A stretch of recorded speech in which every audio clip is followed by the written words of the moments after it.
Hello everyone, today we'll talk about how to fix or how to solve live lag on Facebook. To know how to fix or how to solve live lag on Facebook, you should just go to settings, as you see, and you can click. Here in this page you will enter to apps, default apps, app settings. Then this list you will enter to Facebook and you can click here. As you see in this page of app info, you can click on first stop and you can click OK.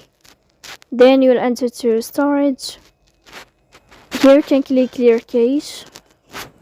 Don't click clear data because that can cause you errors in your app.